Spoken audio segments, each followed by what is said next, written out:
Hello everybody, welcome to this week's edition of Northwest Quadrant Wealth Management e-News. Thanks for joining us. So it's looking more and more like the so-called soft landing might become a reality. We continue to get economic data that is surprising to the upside. And so it looks like all of the people that were calling for maybe us avoiding a technical recession might be correct. Only time will tell. We got data this morning on consumer confidence, and if you look at the consumer confidence levels the last 2 months, they ripped higher. So the consumer's feeling really, really good, and obviously that's translating into them spending money. The other thing is we got job openings, and the labor market continues to be unbelievably strong. The reason the labor market is so important as it relates to economic data is 70% of GDP is consumer spending.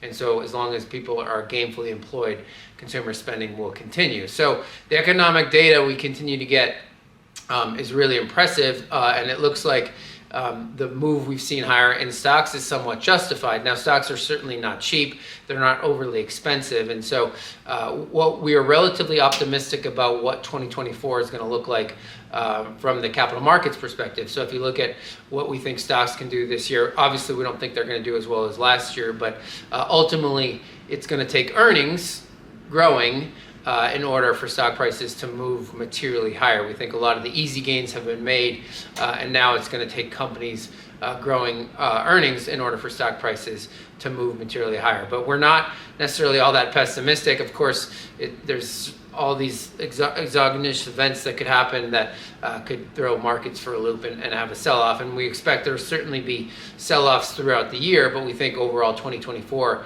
is shaping up to probably be a decent year for the capital markets. But it all depends on earnings, and Josh could go through the earnings. Remember, so much of the stock run-up in the fourth quarter of 2023 came from multiple expansion, meaning investors being willing to pay more for the same unit of earnings. So stocks have become relatively expensive, at least on a valuation basis. But here we are, we're just over a fifth of the way through earnings season. This is the most consequential week for earnings. Some of the heavyweights report after the bell today, including Microsoft. They're really all that matter as far as earnings growth for the whole market, but earnings have been growing at about 5.5% clip, 2.5% on the revenue side. The beat rate has been pretty good, 80+%, but important to note that with management being transparently conservative, in guidance has been really all that matters, but that transparent conservatism has led to companies not really being rewarded so much for beating on earnings because they'd lowered the bar so much. But again, this week is really all that matters. We'll see over the next couple days how big tech comes in, and that's going to drive continued earnings growth. But expectations and going into the future, companies that miss, UPS this morning, have been absolutely destroyed.